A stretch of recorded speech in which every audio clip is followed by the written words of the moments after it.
সুন্দর দৃশ্য কিন্তু, যাই বলো। হ্যাঁ মা, আর আকাশটা দেখো কি গাঢ় নীল মনে হচ্ছে। এরকম নীল আকাশ কলকাতাতে তো পাওয়াই যায় না। না, আরে সেইটাই তো স্বাভাবিক। কলকাতা হচ্ছে ইট কাঠ পাথরের জঙ্গল, বাতাসে ধোঁয়ায় ধুলোয় ভর্তি। এরকম স্বচ্ছ আকাশ পাবে? এখানকার ব্যাপারটাই আলাদা। একটু এগুলোই দেখতে পাবে নদী পাহাড়, মন ভালো হয়ে যাবে। মানে এই কটা দিন না সুন্দর কাটবে কিন্তু। আচ্ছা, আমরা যেরকম ঠান্ডা ভেবেছিলাম সেরকম তো ঠান্ডা নেই এখানে।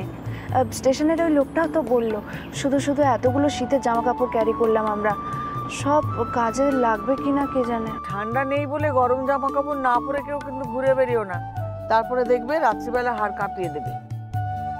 আমি একটা কথা বলে রেখে দিচ্ছি কাবেরী, এই ছেলেদেরকে বলে দিও যে এই ঠান্ডার জিনিসপত্রগুলো আনা হয়েছে সেগুলো যেন ব্যবহার করে। এই তোমাদের গরম লাগছে না? আরে কাজ দুটো একটু নামাও না গো।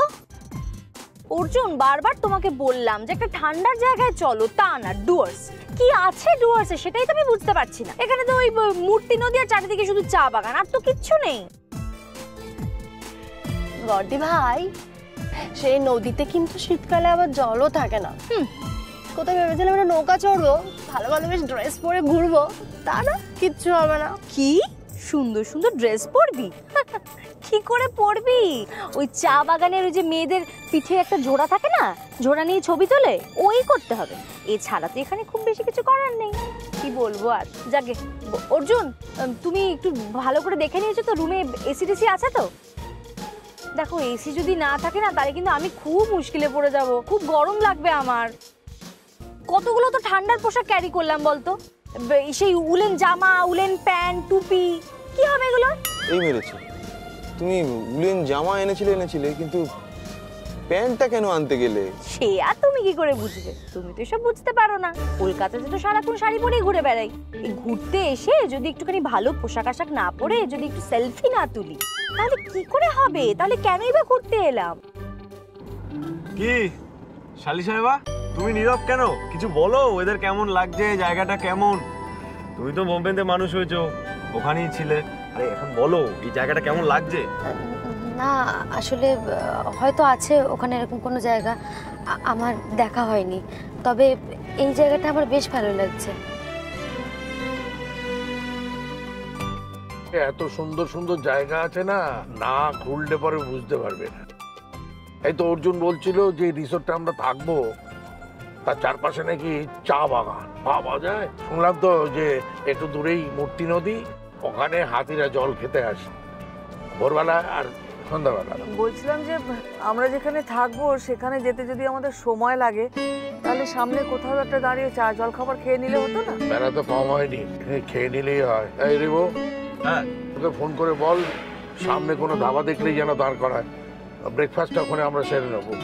আচ্ছা ঠিক আছে, আমি ফোনে ট্রাই করছি ওদেরকে, দাঁড়াও।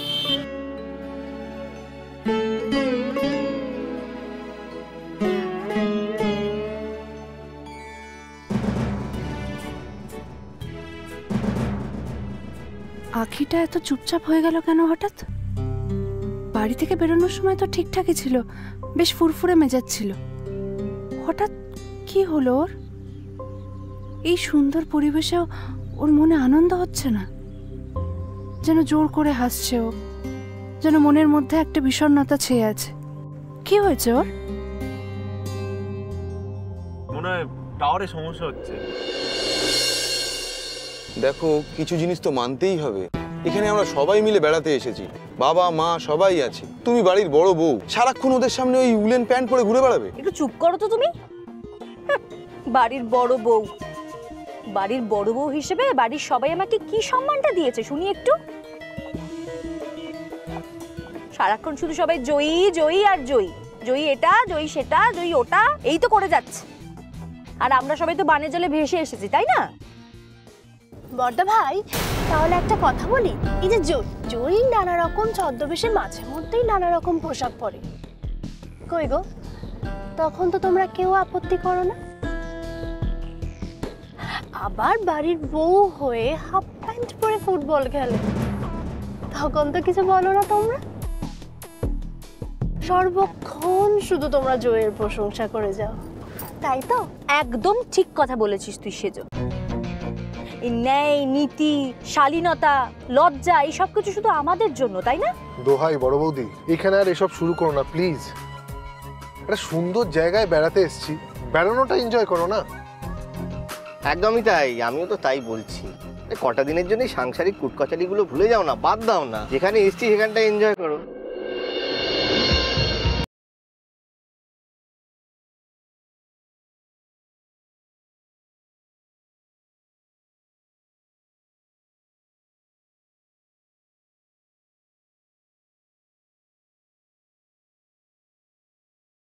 ভাই ওই রাস্তায় কোনো একটা ধাবায় ব্রেকফাস্ট করে ফেলি।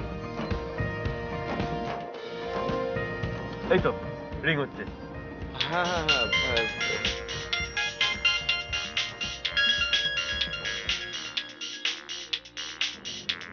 এই তো রিভু ফোন করছে। হ্যাঁ বল। হ্যাঁ রে, বলছি শোন না, বাবা বলছিল এই সামনে কোনো ধাবাতে দাঁড় করিয়ে যদি চা খাওয়া যায় তাহলে ভালো হয়, বুঝলি তো? তাহলে কাজ কর না, সামনে যেই ধাবাটা পাবি সেখানে তোরা ওয়েট কর, আমরা ওখানে চা ব্রেকফাস্ট করে নেবো। ওকে, রাখছি। দাদা, ওই সামনে ডান দিকে একটা ধাবা আছে, ওখানে গাড়িটা দাঁড় করাবেন। আমাদের পেছনের গাড়িটা ওখানেই যাবে।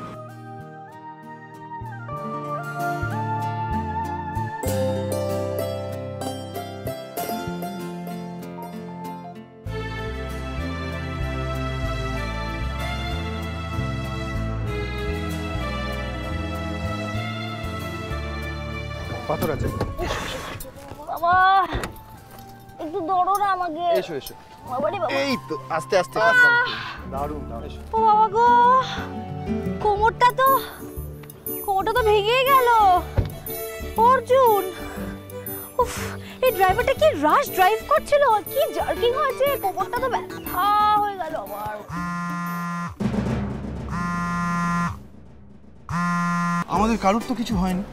হ্যাঁ, তোমাদের হয়নি? তোমাদেরও হয়েছে। আসলে আমি যেই বললাম আমার হয়েছে, এখন তো তুমি বলবি, তোমাকে তো উল্টো কথা বলতেই হবে না। সব সময় আমাকে খালি ভুল প্রমাণ করার চেষ্টা। ও কৃষ্ণা, এখনো আমরা হোটেলে পৌঁছইনি, তুমি এখন থেকে এত কিচিরমিচির আরম্ভ করো না, চুপ করো। বড়দা ভাই, কি হচ্ছেটা কি? ব্যাপারটা ঠিক কর। নেবি রাগারাগি করছিস কেন? না না, এগুলো ঠিক না, আমি বলে দিয়েছি।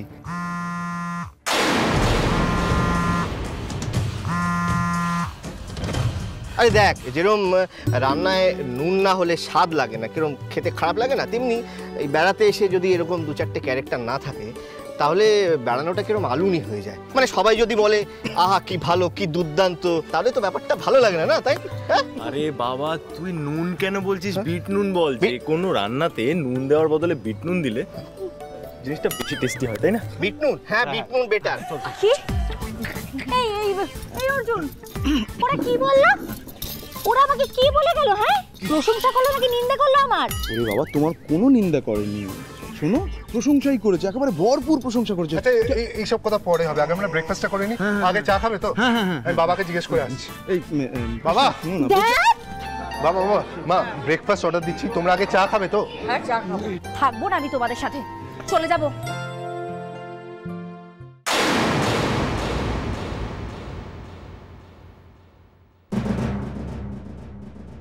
বর্দি ভাই, তুমি বুঝতে পারছো না যে ওরা সবাই তোমাকে খচাচ্ছে? খচাচ্ছে মানে? হ্যাঁ, শুনে রাখ সেজো, ন্যায্য কথা আমি সবসময় বলে এসেছি, আজও বলবো। বাড়ির সবাই সারাক্ষণ খালি জয়ী জয়ী আর জয়ী না। হ্যাঁ, ওকে নিয়ে নাচছে। বাড়ির আদর্শ বৌমা, ভালো মানুষ, এই সব অ্যাওয়ার্ডগুলো ও নিয়ে চলে যাবে। এটা আমি কিছুতেই হতে দেব না। শুনে রাখ তুই, একটা খালি সুযোগ আসুক, ওকে কিভাবে অপদস্থ করতে হয় তুই শুধু দেখিস। সে সুযোগ পেলে আমিও ছেড়ে দেবো ভেবেছো? হ্যাঁ, কি বলছিস রে? তার মানে তুই আমার সঙ্গে আছিস? আমি তো ভাবলাম তোর বর বোধহয় তোকে বারণ করে দিয়েছে। বর বারণ করলে সেই বারণটা আমি শুনবো বুঝি? জয়ীকে অপদস্থ করার ব্যাপারে আমি কখনো ছেড়ে কথা বলবো না। জয়ী যেখানে থাকবে লাইমলাইটটা সেই দিকেই যাবে। ছাড়ো বর্দি ভাই, আমি বলছি যে এখন চুপ থাকো, ঠিক আছে? পরে আমরা কথা বলবো। চল চলো চলো।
দিদি তুই কি হয়েছে বলতো তোর? এত অন্যমনস্ক কেন লাগছে তোকে?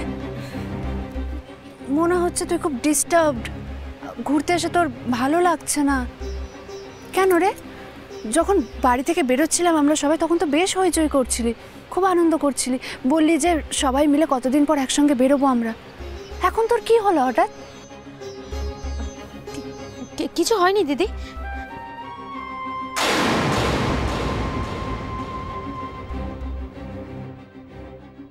তুই সত্যি বলছিস? তুই কিচ্ছু লুকোচ্ছিস না? দেখ তুই কিন্তু আমার কাছ থেকে কিচ্ছু লুকোবি না।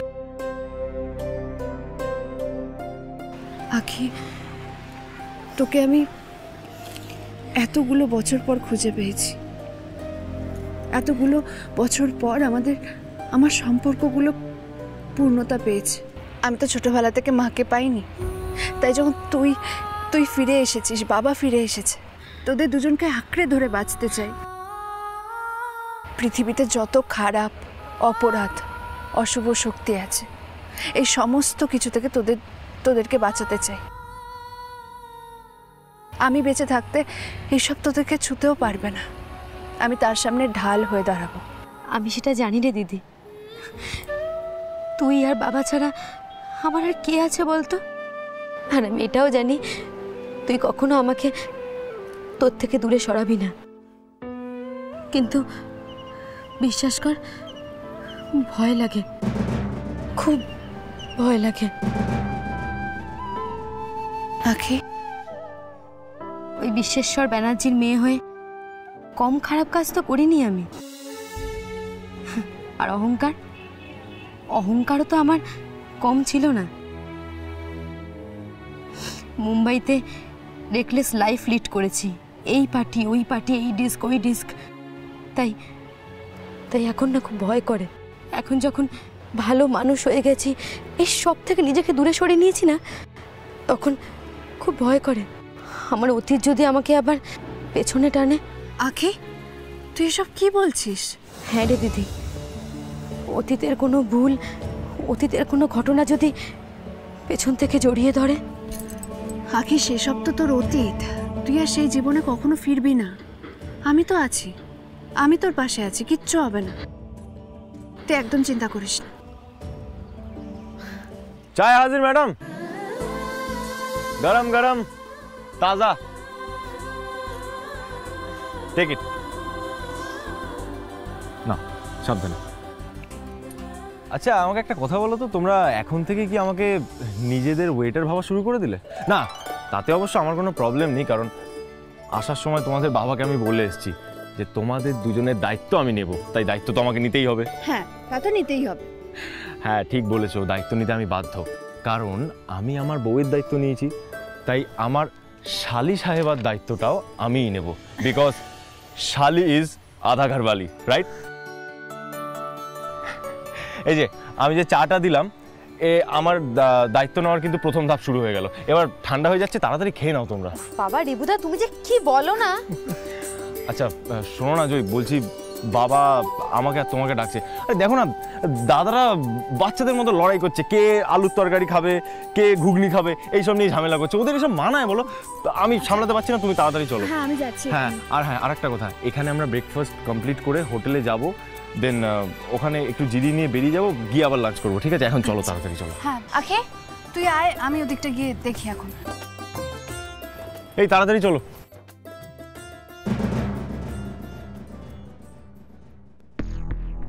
তোকে আমি সব কথা বলতে পারছি না দিদি, কাল রাতেই ওই ফোনটা এতদিন পর আমি আশা করিনি। সেই ফোনটা আবার কেন এলো? সব তো আমার জীবনে ভালোই হচ্ছিল, ঠিক মতো হচ্ছিল, আর ওই ফোনটা তাহলে কেন এলো? ওই ফোনটা কেন?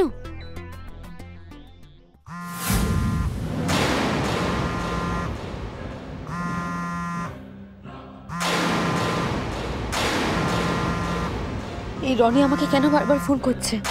হ্যাঁ, এত কিছু ঘটনা ঘটার পরে সে তো যা আবার অনেক আগের কথা। আবার কি হতে চলেছে? ও কেন ফোন করছে আমাকে? কেন?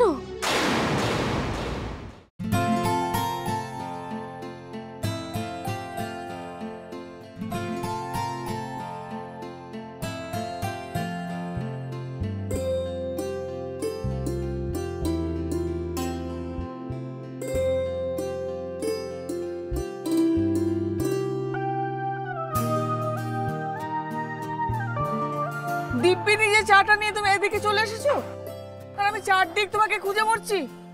সত্যি বাবা, শোনো, ছেলে মেয়েরা নাচানাচি করছে বলে তুমি যেন নাচানাচি করতে যেও না, হুটহাট করে এদিক ওদিক চলে যেও না তো, তারপর একটা বিপদ ঘটিয়ে বসবে। বিপদ ঘটলে কি হবে জানো তো, সবার আনন্দ মাথায় উঠবে। আরে বাবা, বিপদ হতে যাবে কেন? আমি কোথাও গেছি নাকি? এখানেই তো বসে আছি। কাবেরী, কি? এদিকে এসো। আরে বাবা এসো না। মানুষ একদম। এসো এসো, বলো। বসো। আচ্ছা কাবেরী, এই জায়গাটা তুমি চিনতে পারছো? এই জায়গাটা? হ্যাঁ। এই জায়গাটায় আগে কখনো এসেছি নাকি? আরে বিয়ের পর আমরা এখানে হনিমুন করতে এসেছিলাম। হনিমুন? হ্যাঁ। মা, আমাদের আবার হনিমুন কবে হলো গো?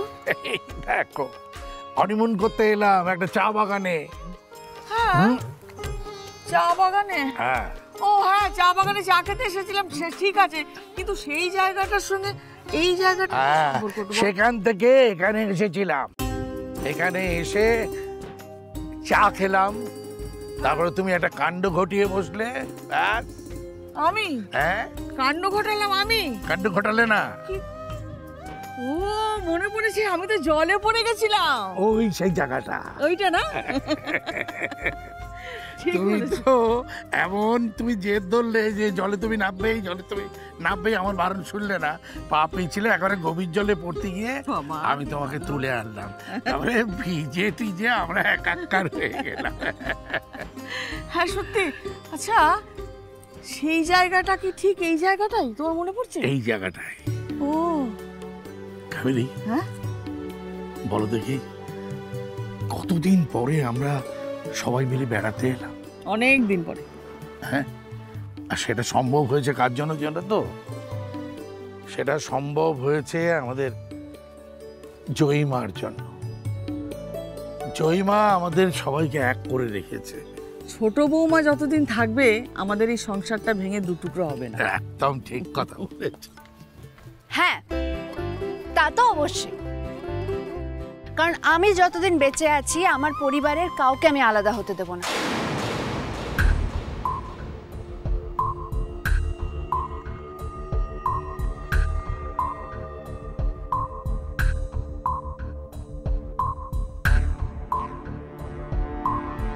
কোথায় যাবে তুমি?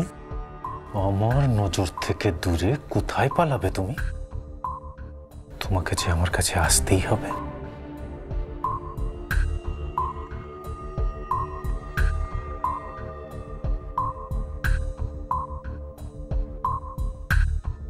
এখন তো তোমার কাছে তোমার বিবি, মানে তোমার ওই পাওয়ারফুল বাবাও নেই।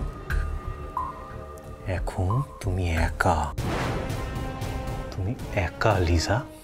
তোমার কি মনে হয় তোমার ওই দিদি জয়ী দাশগুপ্ত তোমাকে বাঁচিয়ে নেবে? এমনটা হবে না লিজা, কিছুতেই না। তাই তোমাকে আমার কাছে ফিরে আসতেই হবে।